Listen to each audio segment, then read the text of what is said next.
Hello everyone, today I'm about to simply go ahead and teach you how you can remove someone from your Kik group. So it is going to be a very simple and easy step-by-step tutorial, so feel free to watch the video till the end. And with that being said, let's get straight into the video. So first of all, what you want to do is simply go ahead and open your Kik application.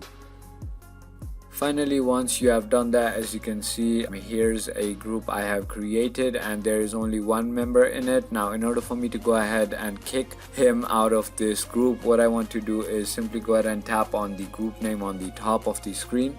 And now I want to scroll all the way down until I see all the users in the group, and I want to tap on the person who I want to go ahead and remove from the group and simply tap on them. And now there is going to be a button called remove from group. Just tap on that and simply tap on remove.